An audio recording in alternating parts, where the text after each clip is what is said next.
kugutandukanya n'uwa MTN n'uwa Tigo, niba uyu munsi ushobora kubona umupolisi ukamutandukanya n'umusirikari kubera impuzangano yambaye, ni nako natwe twakagombye kumera abubaha Yesu, abari mu mwanya wo kubwiriza ubutumwa bwe. Natwe dukwiriye kubaho uhereye ku musatsi ukageza mu bworo bw'ikirenge, mu by'ukuri ndangagaciro gikristo itugaragaraho, ku buryo utubonye adutandukanya n'abandi bo. Mutse wiyambitse mask yawe nk'isura yawe, najya handi nka pasi ariko wambaye mask.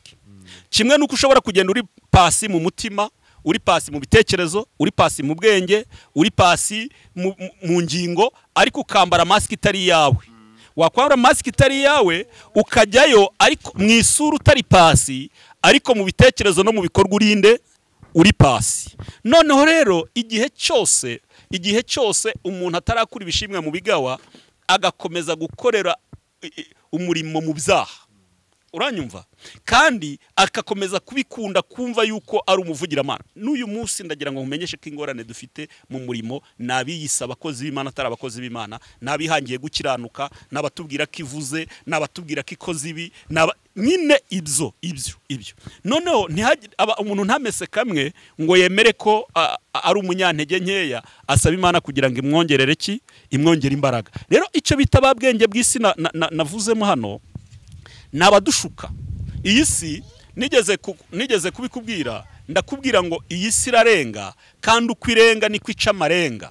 Ndakubwira ngo tugize amahirwe twamenya amarenga y'iyi si, kuko tumenya amarenga twamenya no kugira gute, twamenya no guhunga. Igihe cyose rero utaramenya amarenga y'iyi si, byanga bikunda uhuriramo na babwenge bw'isi, ukagendana na programa y'isi, ukagendana n'igihe. Nuvuga ngo iterambere ryaza ntucunge umugambi w'Imana muri ryo.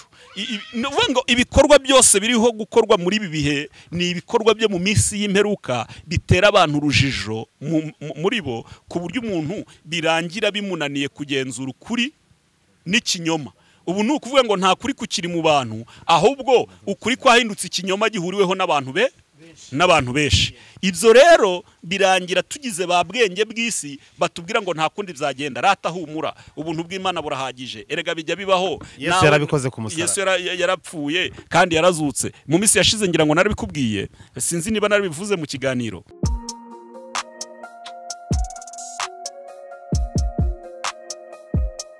Impanuro TV, ishakiro ry'amakuru yizewe.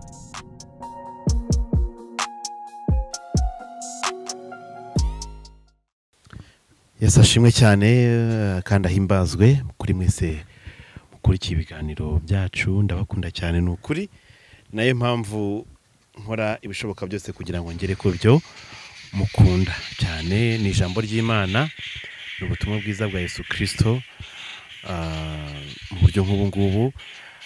Ni ijambo ry'ihumure, ni umutuzo wo mu mutima uturuka ku byo tuganira. Garutse kuri uruhande, ngire ngo ubushize nari mpari n'ubu ndagarutse.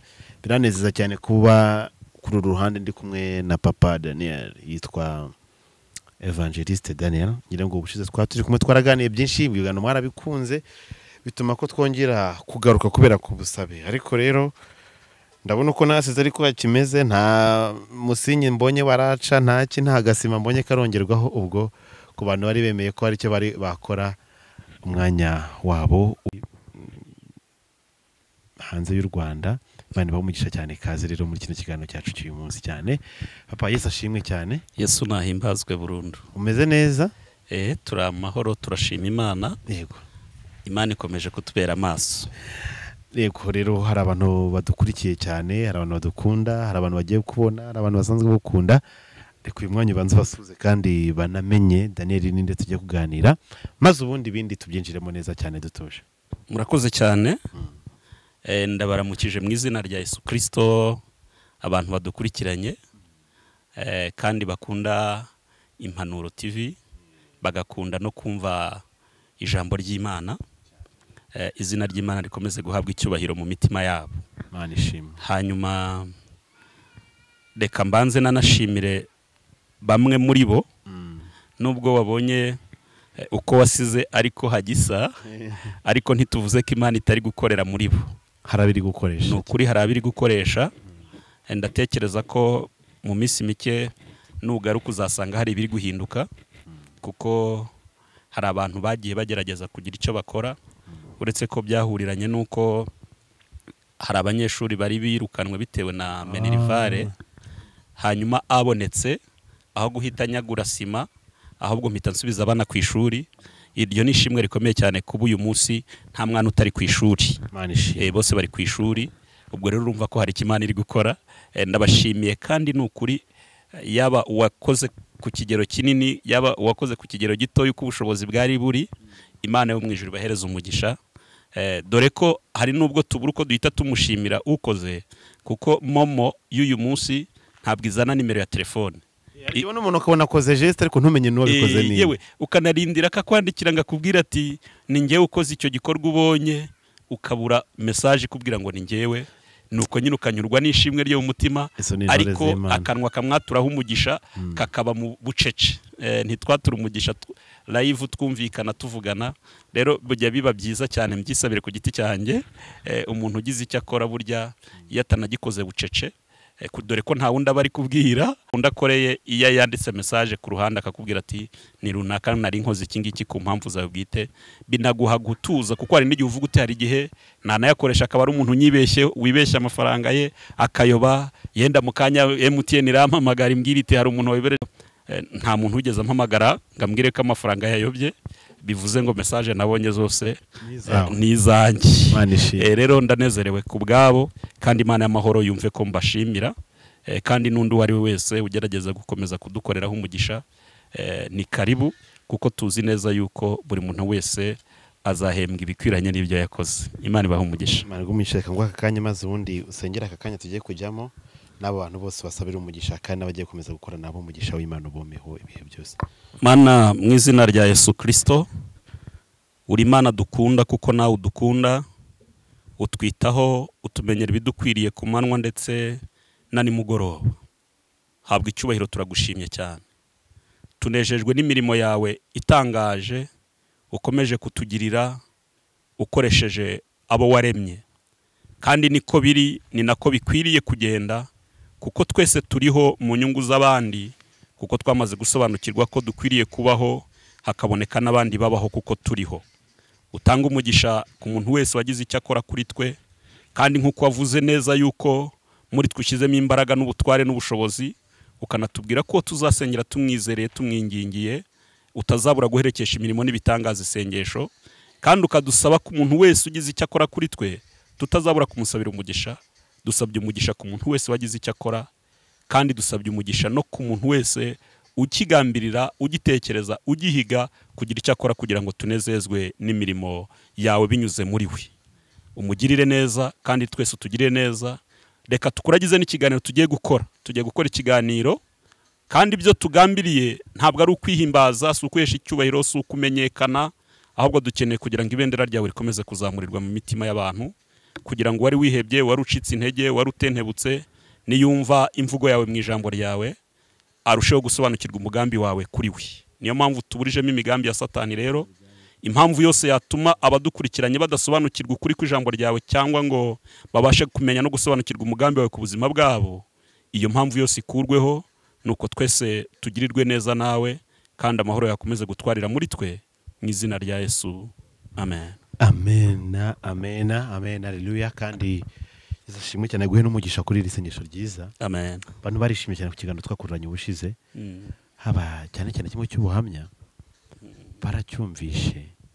Bamwe baravuga ati ibyo bintu Tereza njuga z'abarokore niko bavugaga, tariko ibyo bintu birashoboka. Abandi bakavuga ati izo mbaraga zakukije, ibyo biki ibintu byinshi cyane. Ubundi kira kiganiro gutanga barahamya wabonyemo umusaruro wuhe? Uya navyo tubanze nabivugeho, ubwo imbaraga z'Imana no gukomera ku Mana mu bibi, mu bihe bibi, ibihe bigoye, ni ikintu abantu benshi cyane batajya babasha gutsinda. Wabyakiriye gute? Tubwire wo mu rugo buryo. Icya mbere nkubwira Passing ndetse n'abadukurikiranye, ndashimira Imana ko buri kintu yakigeneye igihe cyacyo. Ntabwo byari mu mugambi wawe cyangwa mu mugambi wanjye kugira ngo dutambutse kiriya kiganiro, dore ko no gihe nari maraniye buriya buhamya cyari igihe kinini, ariko nahise mbona yuko igihe cyo gusohoka kwabwo kitari cyakageze, ahubwo impamvu mbivuze ni imirimo y'Imana, ni ugukora kw'Imana. Ni abantu babonye ubuzima muri kiriya kiganiro. Njyewe ubwanjye abantu twiganiriye imbona nkubone ari abangezeho hano hari abaje kwa kiriya kiganiro, ku bwa kiriya kiganiro baza hano, hari abampamagaye. Noneho reka nkumenyeshe ko hari abantu barokotse urupfu batari munsi ya 4. Nahise mbona ko ingorane dufite nuko tudafite abo tubwira, ntago dufite abo tubwira ibyacu, ntago dufite wadutega ibase mu gihe cyo kuruka, nyine ngo tubona aho turuhukira. Reka nkubwira, hari umuntu wantangaje ariko numva ishavu mu mutima, arambwira ngo yaramaranye ikigerageza imyaka 14, ngo aho yarageze ngo yarafite gahunda yo kujya gusenga isengesho ryo gusezera Imana. Ati nta kindi nari nsigaje, atariko aho nakiriye message nkumva ubuhamya bwawe, nahise nibaza ngo mbese iyi ni pranka cyangwa ni ukuri. Ati niyo mpamvu niyiziye kugira ngo umbwize ukuri, koko ni wowe byarabaye, ntibyagenze gutya. Arangije arambwira ati unsabira Imana imbabazi, isengesho rajye gusenga, kuko maze gusobanukirwa neza yuko ubuzima bwacu Imana yaba yavuze itavuze itabura kuba Imana, itabura kuba Imana. Rero kiriya kiganiro nk'uko warumbajije cyabyaye umusaruro mwiza, kandi nzi neza yuko nyine byari mu mugambi w'Imana kugira ngo abantu barokoke. Reka tubonereho n'umwanya wo kubwira umuntu wese warugambiriye kwigirira nabi, kuko yaretswe, kuko yahanwe, tumubwire ngo nta wundi muntu ubasha kumurengera Imana itamurengeye. Imana itakurengeye nta wundi muntu wakurengera, Imana itakutabaye nta wundi wagutabara. Kandi nyuma y'intambara, nyuma y'amakuba, nyuma y'ibyago, nyuma yo kurira, nyuma yo gushavura, haracyariho ibyiringiro, haracyariho ibyiringiro ko umuntu ashobora kuva mu gihe kitari icye akagera mu gihe cye. Kandi narabisobanuye cyane rwose, mbabwira ko igihe cyose umuntu ari mu gihe kitari icye, nta kindi kiranga igihe kitari cy'umuntu, nuko yamburirwa uburenganzira aho yakabugiriye. Nicyo cy'ingenzi kiranga umuntu uri mu gihe kitari icye. Ngira ngo n'abadukurikiranye bari mu gihe cyo kuburira uburenganzira aho bakabugiriye bamenye ko impamvu nuko bari mu gihe kitari icyabo. Ikindi cya kabiri kiranga uwo muntu nuko arenganwa n'uwakamurenganuye. Ibyo mbivuga inshuro nyinshi, mba numva nkeneye kubisubiramo kenshi kugira ngo umuntu wese udukurikiranye bwa mbere yongere yumve ibimenyetso biranga umuntu uri mu gihe kitari icye. Nawe ubwe noneho icya gatatu yitakariza icyizere, yitakariza icyizere. Ngira ngo Abisirayeli bari bava mu Egiputa bageze mu butayu, ngo barebye inyuma bakabona amagare ya Farawo, bakareba iburyo bakareba ibumoso bakabona ni imisozi, imbere ari inyanja, nta byiringiro by'ubuzima bagize. Nabo bitakariza amahirwe yo kubaho, ngo batangira kubaza Mose bati mbese kugira ngo utuzane kugwa mu butayu utekereza ko mu Egiputa nta mva zari ziriyo? Bivuze ngo bari kubona ko nta handi ubutabazi buri. Ariko reka nkubwire ngo uhumurize wowe unkurikiranye, ni ukuri. Iburyo ibumoso nta nzira, imbere urugendo rudakomeje, inyuma ibiguhiga bigusatiriye.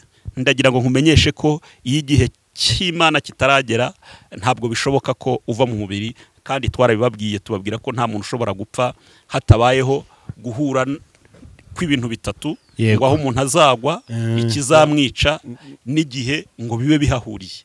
Rero hari igihe tubonera ubuzima aho twakabuburiye, mu by'ukuri rwatwicaga rwahageze, mu by'ukuri aho twagombaga kugwa twahageze, ariko Imana igatinza igihe cyo gupfa kwacu. Rero uhumure, yakurokoye urupfu rukomeye cya gihe, yatumye rya joro ricya, yatumye cya gitondo umuseke ugutambikira. Iyo iracyari ya Mana ibasha gukora kandi ibasha kuvuga n'ibitumva bikayumva. Humura, ntukurwe umutima n'ibihe cyangwa n'iminsi, kuko mu ijuru hari Imana ifite imbaraga kandi ifite ubutware n'ubushobozi kuri buri kintu cyose.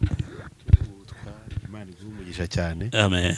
Cyane kandi ko njye navugaga mbwira abantu bajye bakurikira ibintu tuganira, kubera ko birabahinduraho byinshi cyane uko biranshimisha cyane kuganira nawe nkumva amagambo ufite ijambo ufite bituma nongera gusubizwamo imbaraga nizere ko no kuri ishuri abandi bantu bagiye kuza gukira hagati aho rero nabonye ibibazo byaje inshuti wawe mfite ngo ataye muri yombi no kumusengera Silas bya Yesu rwose nabonye bitoroshye no kumusengera ushobora kuba amakuru utanayamenye we mbone bya hano hanze byinshi butabizi cyangwa wanabimenye mu ruhande ariko Silas no gusengerwa ntawe uramenya niba ari byo niba ari ibihimbano niba ari ibiki ariko aho biri hose Silas akeneye gusengera kugira ngo Imana imutabare cyane wabyakiriye utubyumva uti bya Silas niko ndi kukubaza na Silas cyangwa byemera niba ko amakuru urayazi Silas ngira ngo turi mu bihe nakwita ko bigoye ku muntu wese wakiriye Yesu nk'umwami n'umukiza w'ubugingo bwe kuko Bibiliya iratubwira ngo Satani arabizi neza ko afite igihe gitoya asigaje igihe gitoya pasi ikimbabaza abakristo ntago tubizi ko natwe ubwacu turi mu nyongezo igihe cyacu cyarangiye dusigaranye amahirwe yo kutunganya ibidatunganye ni nayo mpamvu twari dukwiriye guharanira ku manywa ndetse na nimugoroba gukura ibishimwa mu bigawa kugira ngo ibirego Satani aturega bigabanuke imbere y'Imana ikindi ntago twari dukwiriye kwizera ubuntu gusa ngo burahagije pasi nta muntu ushobora gutera imbuto ngo abure kubagara uko byagenda kose rero nubwo ubuntu bw'Imana buhagije kuri twebwe ariko Bibiliya iratubwira ngo ntidukorere ibyaha kugira ngo ubuntu busage ngo oya ntibikabe rero hari abitwaza ubuntu bw'Imana hanyuma bakumva nyine ibyo birahagije ariko siko biri rero inkuru ya Silas ntabwo iguye mu matwi bwa mbere ngo ni wowe uyimbwiye dore ko Silas mu buzima busanzwe yari umuvandimwe namukundaga kuko hari message y'Imana yacaga mu kanwa ke kandi abantu bakanezerwa kubwe ndetse hakaboneka n'impinduka mu buzima bwa benshi kuko tutirengagije imirimo yakoze hari imirimo y'ibifatika hari bigaragara ibihangano bya Silas byagiye bikora ku mitima y'abantu haba no mu bantu batubaha Imana batizera ngira ngo yagiye akoreshwa ibiterane byinshi bitandukanye kugira ngo abwirize ubutumwa bwiza yaba ubwo kugaragariza abantu ibiyobyabwenge ko nta mumaro yaba iyo gukura abantu nukuvuga ngo message ze zirafatika ariko nyine Satani nawe ndagira ngo nkumenyeshe yuko ibi byabaye kuri Silas ntago byabaye kuri we wa mbere nubwo wenda inshuro nyinshi twebwe tugira amahirwe Imana ikatugirira ubuntu n'imbabazi kubw'umugambi wayo ugasanga nyine ntabwo bimenyekanye bya bose ariko ngira ngo twese tubiziranyeho ku mudamu wafashwa asambana hanyuma byari n'itegeko ko yicwa kuko ni nako byagendaga ariko kuko bashakaga kugira ngo bumve icyo Yesu ari bubikoreho baramufata ariko basambanaga we ntibamutwara batwara umugore gusa wakwibaza ngo mbese kubera iki uwo mudamu azanwe ariko basambanaga batazananye ariko Yesu kuko icyo akeneye ntabwo ari ukwica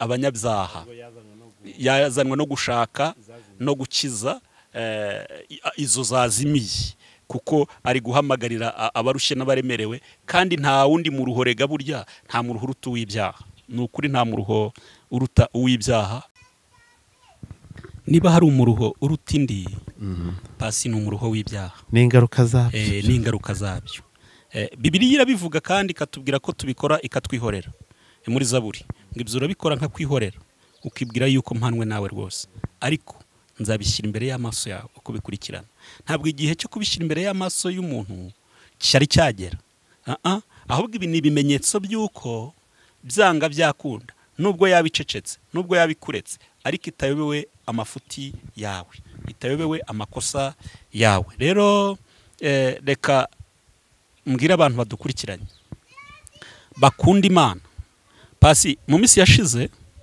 nabonye video y'abanyeshuri bari kunyagirwa bitewe n'imvura n'umuyaga ngo byashakaga gutwara idarapo ry'igihugu mu ruhango. urakoze cyane. Hanyuma bahangana naryo kugira ngo umuyaga utaritwara cyangwa se rikagwa hasi. By'ukuri niba tuzi agaciro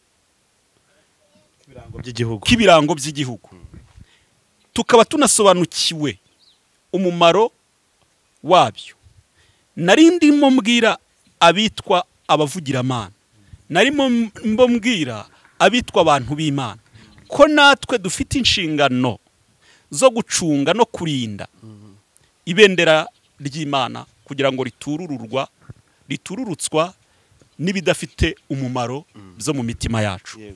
Ahubwo uyu munsi ndagira ngo mbabwire ngo aho kugira ngo dufate igihe n'umwanya byo gutekereza kuri Silas, ngo dutangire kurema ibiganiro runaka. Ubu hari abantu babonye urucuruzo, babonye ibyo kuvuga, babonye ibyo kuganirwaho, bashyushya inkuru, ariko biratubwira ngo ntitugashyushye inkuru y'umuturanyi wacu. Ubu ngubu twakagize intimba n'agahinda tukababazwa n'ibyo Satani akoze. Kubera iki? Impamvu ndagira ngo nkubwire, ni twebwe bakwiriye kurinda no kugenzura ibendera ry'Imana kugira ngo umuyaga wa serwakira, iyo mvura y'inkubi y'ibibazo n'intambara n'ibyo by'uburyo butandukanye n'abihangiye gukiranuka, turabizi ko tubagwije. Njya nkunda kureba social media nkagira nkavuga ntari komana, ni igiki cyakorwa kugira ngo uzane umweyo nk'Imana ukubura. Ariko nkongera nkibuka ko naba nsabye nabi, kuko nabo ngabo Imana irabakeneye kandi ikeneye ko bakizwa, kandi nta handi bashobora gukirizwa, nuko bakwiriye kukizwa ariko bagakizwanya ubuhamya, bagakizwanya ubuhamya bugaragaza imirimo, bugaragaza uko bari kuko na Paulo ntekereza yuko hari igihe yamaze azi neza ko ari kurwana ishyaka ry'Imana, kugera ku rwego yakoreshaga n'inkota bukota, azi neza ko ari kurwana ishyaka ry'Imana. Ariko aho umucyo w'Imana umurasiye, aho Kristo amwisangiye akamubaza igituma murenganya, yarahindukiye. Uyu munsi niwe Paulo wanditse ibitabo byinshi, niwe Paulo wakoze imirimo n'ibitangaza. Rero ntabwo dukwiriye gufata umwanya wo guca imanza ku bakihumeka, ku bakiriho, kuko Bibiliya irambwira ngo mbese uzereka ibitangaza abapfuye, ibicucu bizazuka bigushime. Bishatse kuvuga ko ugifite amahirwe yo kugira ibyo ahindura n'uriho, n'ugihumeka, n'ukigenda, kandi ukosorwa n'uwakosheje. Ahubwo twakwibaza ngo mbese muri izi ntambara turimo tubona mu bantu b'Imana, uruhare rw'itorero ni uruhe? Ni igiki itorero ryakagombye gukora? Ese ni igiki dukwiriye gukora abubaha Imana badakeneye ko ibendera ry'Imana ryururuka? Reka nkubwire ikintu gitangaje. Iyo usomye mu byakozwe n'intumwa ibice 12, uhereye ku murongo wa mbere kugeza ku murongo wa 5, haravuga ngo Herode afatira bamwe mu itorero kubagirira nabi, ngo yicisha Yakobo inkota, ngo abonye ko binejeje Abayuda, ngo ariyongeza, ngo afata na Petero, ngo noneho we ngo yigira inama ngo yo kuzamwica mu minsi mikuru y'imitsima idasembuwe, ngo kugira ngo anezeze Abayuda kurushaho. Umurongo wa 5 ariwo nashakaga kugira ngo wumve, uravuga ngo ariko abitorero bagira umwete wo kumusabira ku Mana. Icyo nshaka kuvuga ni iki? Satani abizi neza aho imbaraga ziri. Hari abatagikeneye gutera no gukoresha amakosa n'ibyaha, kubera ko nubundi babaye ingaruzwa muheto ze, nubundi nabe arabakontorora ku manywa na nimugoroba. Ikindi, Satani naza mu murimo w'Imana ntabwo azahera mu binyuma. Abinyuma aracyafite umwanya kuri bo. Nuvuga ngo azahera mu b'imbere. Ni nka bimwe Abanyarwanda bavuga, baca umugani bakavuga ngo igiti gihunze imbuto nicyo giterwa iki? Giterwa amabuye. Nuvuga ngo na Satani nawe rero gusenya itorero ry'Imana cyangwa kururutsa ibendera ry'Imana, ntabwo ashobora kuzaca mu kabari, ntazaca mu ndaya, ntabwo azaca mu bo tuzi ko ubuhamya bwabo atari bwiza, ahubwo azaza mu bitwa abantu b'Imana. Kandi misiyo ya Satani nta nubwo biracurika.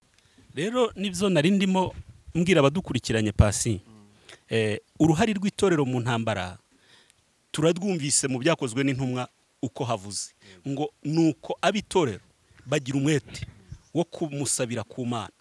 Iryo sengesho bubwabo bakoze ritumye Imana ihaguruka ku ntebe yayo, yohereza marayika wayo kugira ngo anyuranye avuguruze imigambi ya Herode mu gukomeza kunezeza abayuda.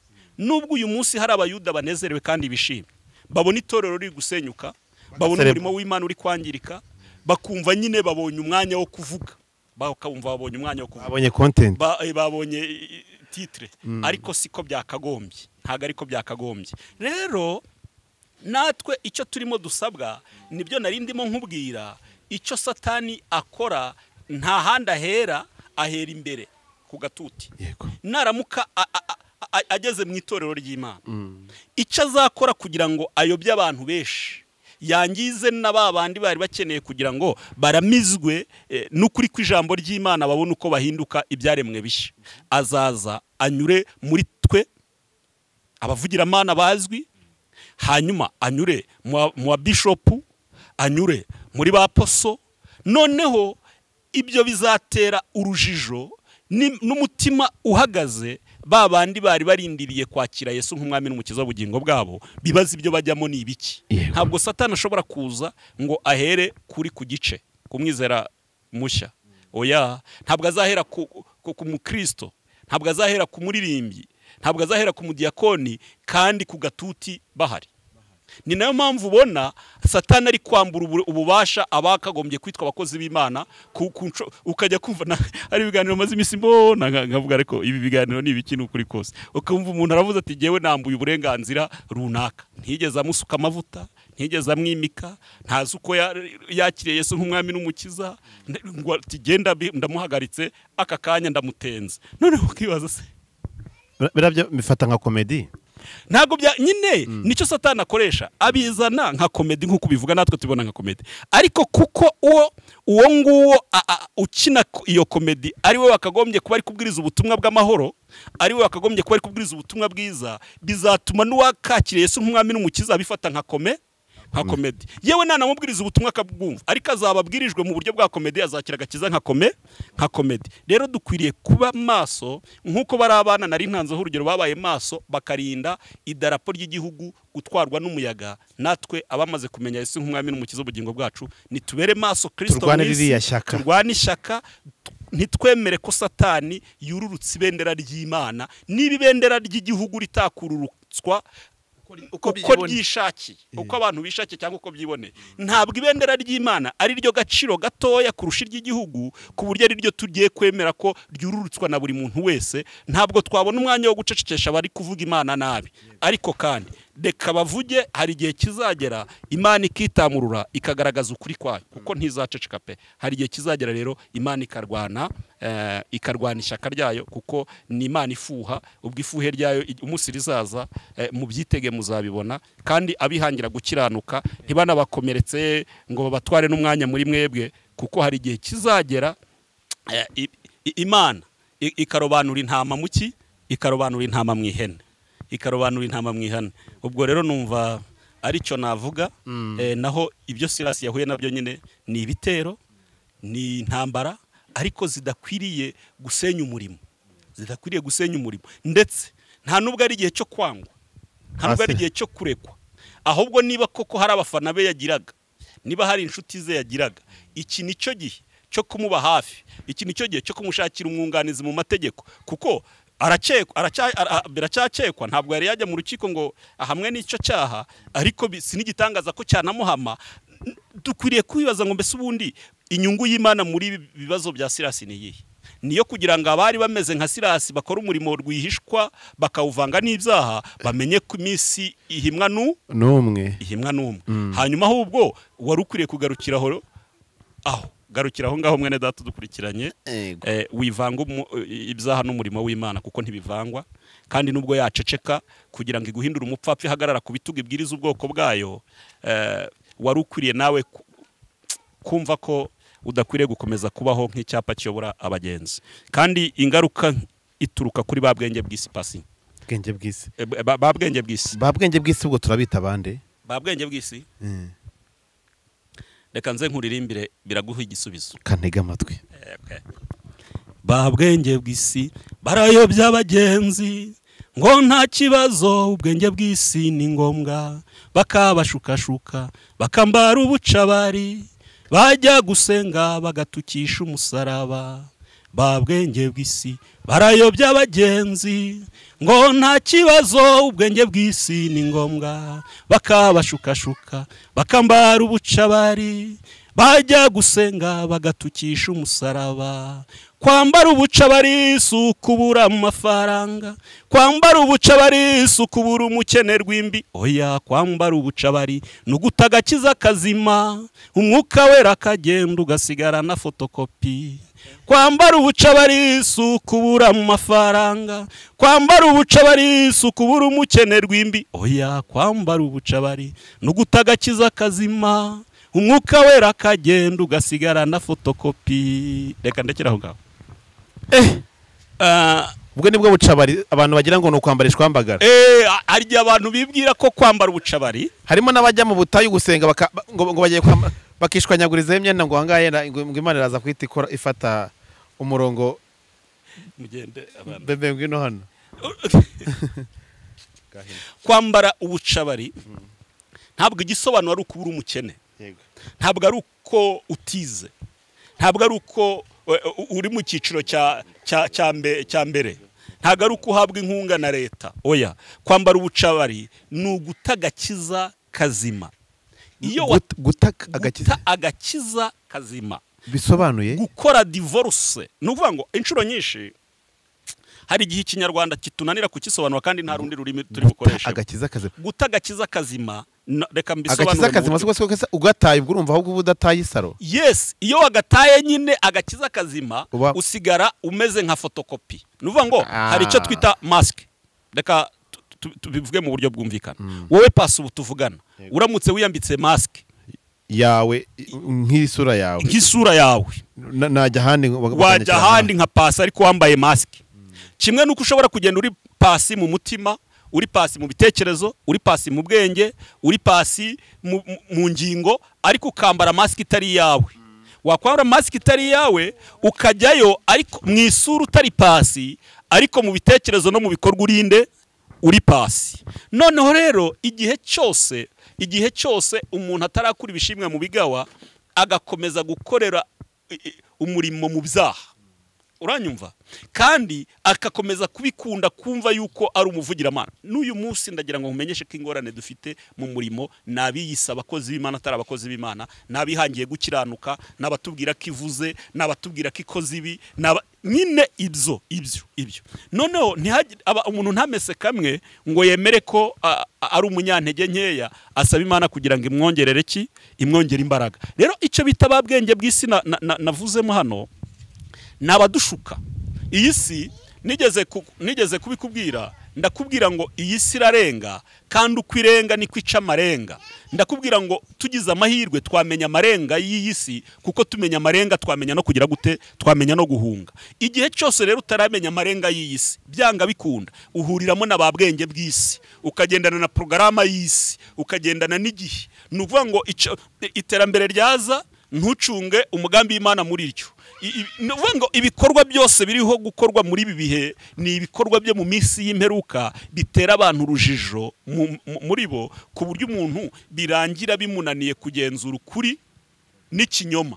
Ubu ni ukuvuga ngo nta kuri kukiri mu bantu, ahubwo ukuri kwahindutse ikinyoma gihuriweho n'abantu benshi. Ibyo rero birangira tugize ba bwenge bw'isi batubwira ngo nta kundi byagenda, rata humura, ubuntu bw'Imana burahagije. Erega bijya bibaho. Yesu yarabikoze ku musaraba. Yesu yarapfuye kandi yarazutse. Mu minsi yashize ngira ngo narabikubwiye, sinzi niba narabivuze mu kiganiro.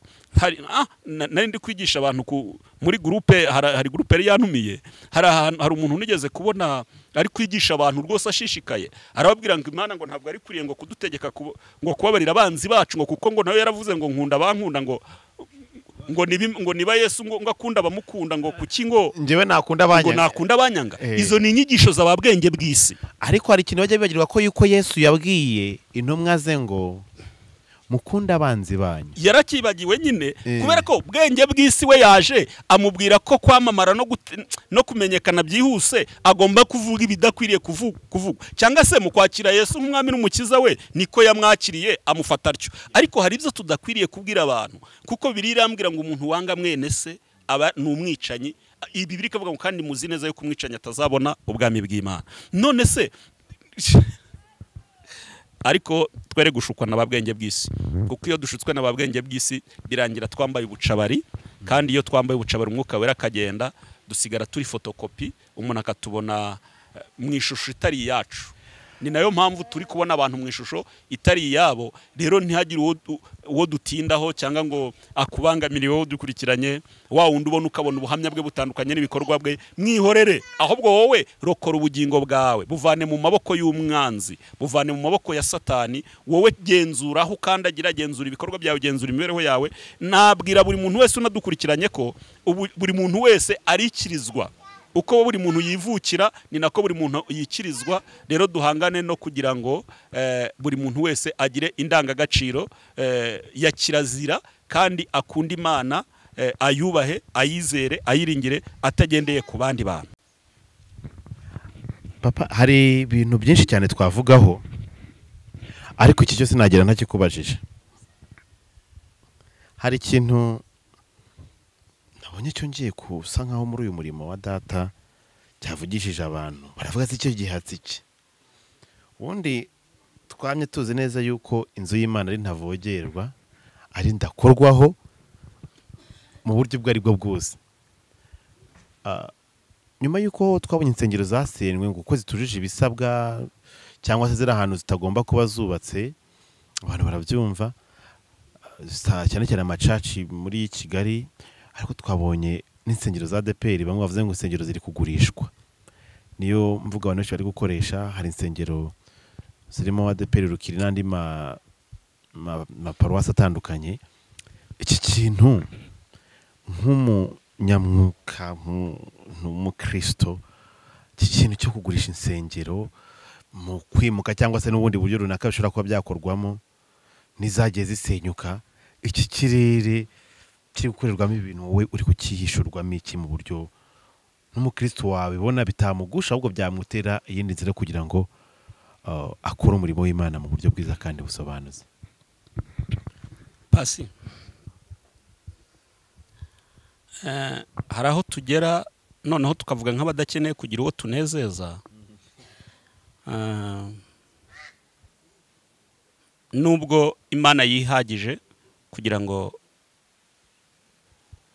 yirwanirira ishyaka ryayo, ariko hari naho tugera natwe ubwacu twumva dukwiriye kubaho tudafite abo tutavuga kugira ngo tugire abo tuneza cyangwa tutagira abo dukomeretsa. Ariko niba biri kuvugwa ari ukuri, niba ibirimo kuvugwa ari impamo, ntabwo ari byo, ntabwo byakagombye. Ntacyo nge byari bintwaye kuba insengero zifunze kugira ngo zuzuze ibisabwa. Nta nubwo byari bikwiriye ko leta ariyo ibanza kubwiriza abanyamadini n'amatorero ibyo bakwiriye gukora kugira ngo babe batekanye kandi baguwe neza. Ahubwo byakagombye kuba amadini n'amatorero ari nka sosiyale ishinzwe imibereho myiza mu gihugu, ari nkayo ishinzwe, byakagombye ko biri mu nshingano z'amadini n'amatorero ku bijyanye n'imibereho myiza. Ntabwo itorero riri yakagombye kuba riri inyuma yo kumenya ibikwiriye gukorwa kugira ngo abantu babeho batekanye kandi bari mu mahoro. Ngira ngo mu minsi yashize nigeze kubivuga, abantu barandakarira cyane ku banyamadini bakomeye, baravuga ngo ntago nagombaga kubivuga. Niyo mpamvu niseguye ndavuga ngo hari igihe noneho kigera umuntu nyine akavuga adashaka kunezeza abantu. Hari igihe kigeze kugera tugira amadivorce menshi, kandi ugasanga abantu batakoze bakibanye no mu miryango wenda batarakora divorce, ariko intambara ni nyinshi mu miryango. Hanyuma nza gukora ikiganiro ku miryango, noneho nsobanura ko ndamutse mbaye ubifitiye ububasha n'uburenganzira, hari ibyo nahindura muri doctrine z'amadini. icyo gihe nabwiye abantu mbabwira ko ndamutse mfite nk'ubushobozi hari ibyo nahindura mu madini n'amatorero, kubera ko twari dufite ingorane z'impfu nyinshi mu bantu, abandi bari kwihambiranaho ngo bitewe n'amasezerano. Noneho hari ikibazo twari dufite muri ibyo bihe kituruhije kandi kitugoye. Hanyuma ndibaza ntari kubitaniye he n'icyo birivuga ngo babikoreza umutwaro nabo ubwabo batabasha kwikorera. Niba icyo gihe nari mfite ikibazo kibaza ngo niba umuntu ahangara gusezeranya undi akamubwira ngo musezerane ko muzatandukanwa n'urupfu cyangwa Yesu agize ate agarutse, ko tutazi igihe Yesu azagarukira kandi ko tutanemerewe gutebutsa umunsi we, yewe n'urupfu narwo ko tutazi igihe ruzazira. Ese ko aba bantu basezeranye ko nta kindi kizabatandukanya, ubwo divorce mu madini n'amatorero ntibyemewe, kuko ukoze divorce ahita atengwa. Sinzi ni mu byumva we kurindira Yesu ko agaruka biramunaniye, no gutegereza ko urupfu ruturuka hagati muri bo, kuko hari abo ruturuka hagati nabwo ntabihisemo, akoze divorce ako kanya isa atengwa, tubaye umupagani kubera ko utemeye gupfa, utemeye no gutegereza Yesu. Kandi dusanga mu by'ukuri birashoboka ko umuntu ashobora gukora divorce hagati y'umuntu ye n'uwo bashakanye bitewe no kugira n'impamvu zumvikana kandi zifatika kugira ngo yirinde zampfu. Noneho ndabaza ntese ubu byari bikwiriye ko abantu baba bagisezerana iri sezerano? Ese nta kundi kuntu amadini n'amatorero yazicara kongera agatekereza ku isezerano ritaboha abantu cyane, nk'uko n'ubusanzwe na guverinoma yicara ihindura amategeko uko bwije n'uko bukeye igihe babonye itegeko rifite inkomyi? Noneho mbivuze abantu bahita banyataka bati nuko ninana utagira idini kandi n'ubundi usanzwe sinkeneye idini, sinkeneye kuba pastor, sinkeneye kuba iki ubwabyo. Ahubwo uvuze ikintu uranyibutse, umuntu yambaje ate se Daniel munda asengera muri itorero ndasanga ntabwo uri muri ADPR, se muri Anglikani nabuze nakibura igisubizo. Ukwiriye kukibura ariko ntunakuriye no kukibura, kuko Bibiliya iravuga ngo mugende mu mahanga yose mubwirize ubutumwa bwiza, abemera mu babatize mu izina rya Data wa twese n'iry'Umwana n'iry'Umwuka wera. Icyakoze ngewe ntago ndi mu mahanga nk'udafite aho nkomoka cyangwa nturuka, ariko mfite itorero nsengeramo. Yego, mfite itorero nsengeramo, mfite itorero ryambyaje ubutumwa. Ngira ngo nanarabisobanuye ko nanakora agisida, nakoze agisida naratangiye kwiga ishuri rya Bibiliya. Yego, nakoze agisida naratangiye kwiga ishuri rya Bibiliya, ariko ntararirangiza, ntaranagera kure bishoboka, ariko hari bike nyine nari nize. Gusa sinari ngamije kuba umuyobozi w'itorero, sinari ngamije no gushinga itorero, kuko ubwami bw'Imana uburyo narabisobanuye mbabwira ko twese tutazaba abahagarara ku gatuti, tutazaba abapastor, tutazaba ababishop, tutazaba abaposo. Twese ahubwo dukwiriye kuba abavugiramana, abavuga butumwa. Kandi kuvuga ubutumwa ntibisaba kugira ngo uba ufite titre y'idini rikomeye, ufite titre y'izina, ahubwo ukwiriye kumenya ko kuvuga ubutumwa kwawe haba mu migendere, mu mivugire, mu mitekerereze, nuvuga ngo aho uri ukwiriye gusa n'uwuriwe, ukwiriye gusa naso, ukwiriye gusa n'umuhamagaro wawe. Niba uyu munsi ushobora kubona umukanishi ukamenya ko ari umukanishi, niba uyu munsi ushobora kubona umuntu ucuruza amakara ukamenya ko acuruza amakara, niba uyu munsi ushobora kubona umu agent ukamenya kumutandukanya n'uwa MTN n'uwa Tigo, niba uyu munsi ushobora kubona umupolisi ukamutandukanya n'umusirikari kubera impuzangano yambaye, ni nako natwe twakagombye kumera abubaha Yesu, abari mu mwanya wo kubwiriza ubutumwa bwe. Natwe dukwiriye kubaho uhereye ku musatsi ukageza mu bworo bw'ikirenge, mu by'ukuri ndangagaciro gikristo itugaragaraho, ku buryo utubonye adutandukanya n'abandi bose. Ariko ibyo nibyo bitunaniye, ni nacyo Satani ari kutwambura kuba bo turi bo. Ariko ndifuriza buri muntu wese ko yakagombye kuba uwo ari we, kugira ngo tutarangazwa n'ibihe cyangwa iminsi. Rero nari mvuze ko ibiri gukorwa mu gusenya mu kugurisha insengero niba ari byo ntago byakagombye, kuko uyu munsi njya mbona inshuro nyinshi, reka mbivuge kuko n'ubundi urabimbajije, hari n'akarengane mba mbona gakorerwa abizera. Reka nkubwire impamvu. Ntabwo kandi ndaba mbaye umupagani cyangwa ngo mbe ngize uwo ngusha, ariko niba uyu munsi association, icyo bita association ari ishyirahamwe, nta muntu n'umwe ushobora kuba mu ishyirahamwe adafitemo imigabane. Kugira ngo ube umunyamuryango ni ukugira umugabane runaka. Ariko mu madini n'amatorero nta migabane abakristo bagiramo. Sinzi niba unyumva cyane. Ndetse hari ejo bundi nibwo nabitekereje cyane ndavuga nti se ko habayeho imbaraga y'umuntu ihagarika insengero, ko binashoboka ko zahagarikwa burundu, ko tutagira imigabane mu madini n'amatorero yacu, hari ubwo ibyo twubaka ibikorwa twagezeho byahinduka ibyande. Ncokoze mpabwa ihumure, barambwira ngo kuko abakristo tutagira imigabane bya leta. Ntago mbizi, ni umuntu wabimbwiye mu bwenge bwe ati none se wa mugani niba insengero zubakwa tuzigira mu ruhare, niba ibibanza bigurwa tubigira mu ruhare, ibikorwa byose bikorewe ku itorero, umukristo ni ugira ute ugurisha ihene akagurisha inkoko akabitanga.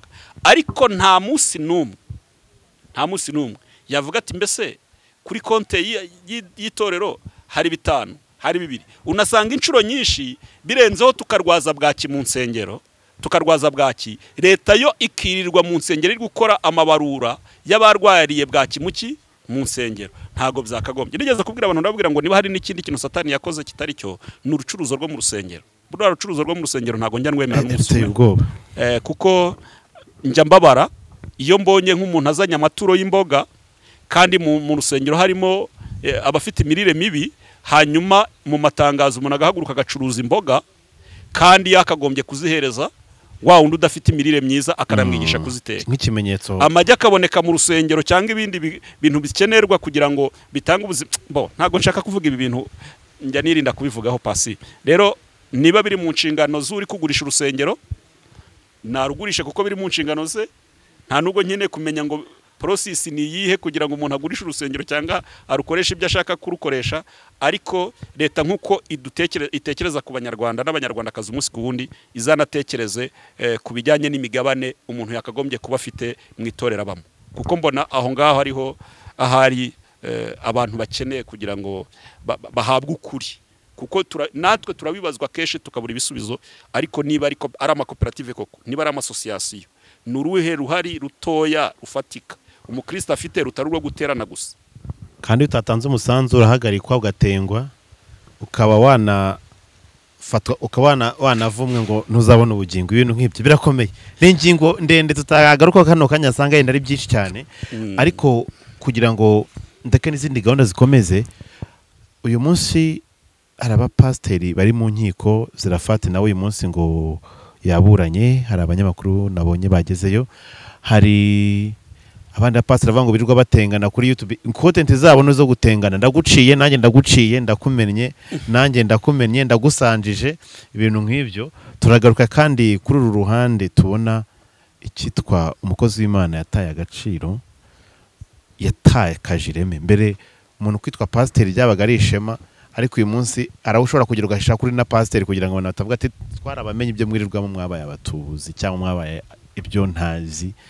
Muri ubwo buryo uyu murimo w'Imana ko abantu bari kugenda bawutukisha aribo bakagombye kuba bawufata, akafasha rya darapo kugira ngo batagwa nibo bari kurihirika, ahubwo kugira ngo n'uryegura nawe atazabona nuko aryegura. Ibi bintu wowe bibonaho iki, wivugaho iki, n'ubuhe butumwa watangaho? Ubundi dushima Imana, tuzagaruka ubutaha. Ndagusubiza mu magambo magufi cyane ashingiye mu cyanditswe. Bibiliya irambwira ngo ineza y'umwami ayigirira umugaragu ukorana ubwenge, ariko umujinya we akawugirira ukora ibiteye isoni. Subwo singusubije utangoye. Ineza y'umwami ayigirira umugaragu ukorana ubwenge, ariko umujinya wo akawugirira ukora ibiteye isoni. Nibitaraza bizaza, nibyo tutarabona tuzabibona, nibyo tutarumva tuzabyumva. Ariko ndagira ngo nkubwire ngo ntabwo Imana izaceceka. Niyo mpamvu nisabira buri muntu wese ngo nkuko yivukiye anakizwe ku giti cye. Ukizwe ku giti cyawe, wumva Imana mu buryo bwawe, uyikunde mu buryo bwawe, wigira ibirenge wigiraho Imana. Ibirenge dukwiriye kwigiraho Imana ni Yesu wenyine waje aravuga ngo mundebereho. Niwe nzira n'ukuri n'ubugingo. Nugira uhindura inzira rero uratsinzwe muri uru rugendo ntuzagerayo. Habe nukenera kumva neza yuko ukwiriye kugezwayo na Daniel, uzagezwayo na pastori wawe, uzagezwayo na runaka ntukigezeyo. Yesu niwe nzira n'ukuri n'ubugingo. Icyo akoze byanga bikunda, hari ibyo tuzabonesha amaso yacu, nkuko birivuga ngo ingororano yo bubaha Imana ni icyubahiro, ubukire n'ubugingo. Rero tubifite turi mwisi, kandi hari igihe umuntu ahita akubaza ati se ko nayikoreye ingororano yampaye ni yihe? Impamvu utabona ko wagororewe nuko utaranyurwa n'ukuri, kuko ibisobanuro by'ubuzima bwacu byose nishimwe rikubiye mu kunyurwa, rikubiye mu kunyurwa. Rero Imana itange kunyurwa, naho abo bandi bo mubareke. Nzi neza yuko mu gihugu cyacu dufite ubutabera. Nta muntu n'umwe ushobora gufatwa ngafungwe adafite ibyo akurikiranweho, kandi abari ukubikurikiranwaho kugira ngo bamenye ukuri bamurenganure cyangwa se ahanwe n'amategeko. Rero aba bafunze n'abandi bazafungwa ejo n'ejo bundi kuko barahari, mureke ubutabera nibwo buzaduha ukuri. Ariko nyine mu gihe dutegereje ukuri k'ubutabera, tumenye rya jambo nari maze kuvuga ngo ineza y'umwami ayigirira umugaragu gukorana ubwenge, ariko umujinya akawugirira ukora ibiteye isoni. Niba rero bageze mu gihe cy'umujinya w'umwami, bahame bumve. Urakoze cyane. Imana igumugisha cyane ku bantu bakunda Daniel, bifuza kumuganiriza, bifuza kumusura, bifuza kuza kumuha umuganda hano iwe. Hano ni Mayange mu karere ka Bugesera. Mu karere ka Bugesera ku Mayange, ugeze Mayange neza rwose uba wahageze cyane. Nimero ya telefone rero? Telefone ni 0788 22 70 39. 39 yitwa Daniel. Wamuhamagara, wamurike kuri WhatsApp, wamusura, abahari ntuzamubura rwose. Igihe cyose wamushaka kuzamubona, ariko nanone uzamuteguze ntuzamutungure kugira ngo bize kumworohera nawe mu gupanga gahunda. Ushaka gusenga, ushaka ubujyanama n'ibindi byose arahari, kandi nizere ko ubuhamya bwe bugenda buba ku munsi ku munsi. Imana igumugisha, Imana ihumugisha umuryango wawe. Mu byo bihari ukuntu mwatwakiriye mu rugo, ibi ngibi Imana ibahera umugisha cyane. Reka nguha akanya rero usabire umugisha abantu badukurikiye, babanye natwe mu kino kiganiro, maze ubundi twebwe tuzagaruka uko bwije uko bukeye turi kumwe kandi tuzagumana ibihe byose. Urakoze Mana yacu ko uri Imana yacu bwite kandi wumva gusenga kwacu. Twakuragije gahunda y'ikiganiro kuri twe, ubwo twari dutangiye kuganira tugusaba kugira ngo ube mu ruhande rwacu. Ushimwe uhabwe icyubahiro ko wabaye mu ruhande rwacu kuva dutangira kuvuga kugeza dusoje ikiganiro. Ariko kandi uracyafite akazi ko kugira ngo umugambi wawe usohorere mu bantu bazacyumva, kuko twebwe turavuze, ariko kugira ngo umuntu abashe gusobanukirwa imvugo yawe nuko Mwuka Wera aba muri we. Twamaze kubimenya ko nta muntu ubasha gusobanukirwa imvugo yawe atafite Mwuka Wera.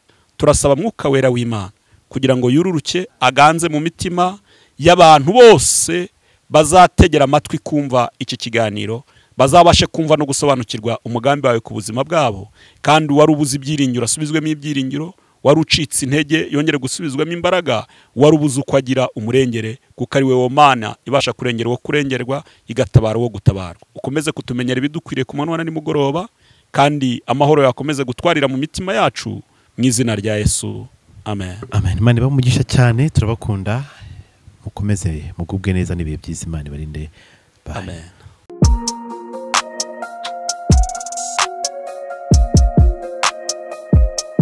Impanuro TV, ishakiro ry'amakuru yizewe.